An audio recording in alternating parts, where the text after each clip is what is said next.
एक छोटा सा सवाल पूछूं? आप इस वक्त यहां बैठे हैं, पर जरा सोचिए कि आपका मन भी सच में यही है? या फिर वो आने वाले कल की टेंशन में कहीं उलझा हुआ है? या शायद बीते हुए कल के किसी दर्द में, किसी बात में फंसा हुआ है?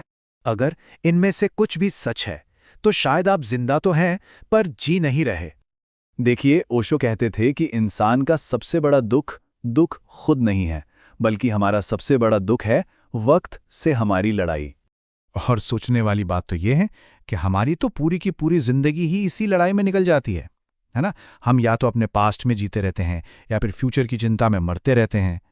और वो एक जगह, सिर्फ एक जगह, जहां असल में जिंदगी मौजूद है, वर्तमान यानी द प्रेजेंट, उसे हम पूरी तरह से अनदेखा कर देते हैं।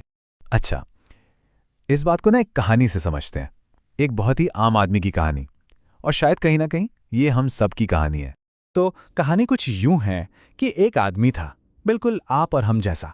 ऑफिस जाता था, घर आता था, सब कुछ एकदम नॉर्मल। पर एक गड़बड़ थी। जब वो ऑफिस में होता था तो उसका मन घर की टेंशन में लगा रहता था, और जब वो घर पर होता तो दिमाग में ऑफिस का प्रेशर घूमता था। मतलब उसका मन हमेशा उस जगह पर होता था जहां उसका शरीर नहीं होता। और पता है, इस बटे हुए मन की कीमत क्या चुकानी पड़ती है? यही कि बच्चे पास बैठे हैं पर ध्यान है फोन में, खाना सामने रखा है पर दिमाग में तो कल की प्लानिंग चल रही है। ओशो कहते हैं, बस यही तो है जिंदगी का चूक जाना। तो सवाल उठता है कि आखिर ये वर्तमान है क्या? क्या मतलब है इसका? और इसमें जिया कैसे जाए? चलिए अब इसे थोड़ा और गहराई से समझते हैं। ओशो का कहना था कि वर्तमान यानी प्रेजेंट मोमेंट ये कोई भारी भरकम फिलॉसफी नहीं है, ना ही कोई बहुत मुश्किल आइडिया है। नहीं, ये तो बस एक सीधी सी बात है कि अभी इसी पल जो कुछ भी हो रहा है उसे पूरी तरह से महसूस करना।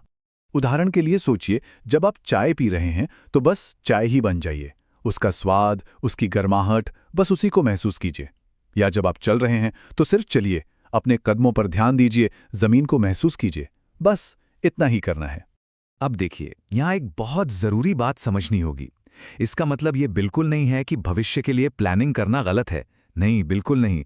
प्लानिंग जरूरी है, लेकिन हर पल भविष्य में ही जीते रहना, भविष्य में ही खोए रहना, वो आपके आज को, आपके इस पल को खत्म कर देता है। इसी बात पर ओशो ने एक बहुत ही गहरी बात कही थी। उन्होंने कहा, कल कभी आता नहीं और बीता हुआ कल कभी जाता नहीं। जरा एक पल के लिए रुकिए और सोचिए, हम दिन रात चिंता किस बात की करते हैं? हम उस वक्त की चिंता करते हैं जो या तो गुजर चुका है, जिसे हम अब बदल ही नहीं सकते, या फिर उस वक्त की जो शायद कभी आएगा ही नहीं। तो क्या इसका मतलब यह है कि वर्तमान में जीने के लिए हमें सब कुछ छोड़-छाड़ देना पड़ेगा? घर, परिवार, काम? जी नहीं, बिल्कुल नहीं। ये तो अपनी छोटी सी जिंदगी में एक बहुत बड़े सच को उतारने जैसा है। वर्तमान में जीने का मतलब ये नहीं कि आप अपनी नौकरी छोड़ दें या कहीं जंगल में चले जाएं। नहीं, इसका असली मतलब तो बहुत छोटा और सिंपल है। इसका मतलब है कि जब माँ आपसे बात कर रही हैं तो बस उन्हें ही सुनिए, पूरी तरह। जब कोई दोस्त आपके साथ बैठा है तो उस फोन को साइड में रख दीजिए। बस इन्हीं छोटे छोटे पलों में पूरी तरह से मौजूद रहना। ओशो की एक और बात है, वो कहते थे कि जिंदगी असल में छोटी नहीं होती, हम उसे टुकड़ों में जीते हैं, आधा बीते हुए कल में और आधा आने वाले कल में, और इसीलिए वो हमें छोटी लगने लगती है। तो ठीक है, ये सब बातें तो समझ आ गईं, पर शुरुआत कहाँ से करें? पहला कदम क्या होना चाहिए? चलिए एक बहुत ही आसान, सिर्फ 2 मिनट की प्रैक्टिस देखते हैं जिसे कोई भी कर सकता है। तो चलिए मेरे साथ कीजिए, अभी इसी वक्त जहां भी हैं, बस 2 मिनट के लिए रुक जाइए, कुछ भी मत सोचिए, बस एक गहरी सांस अंदर लीजिए और बाहर छोड़िए।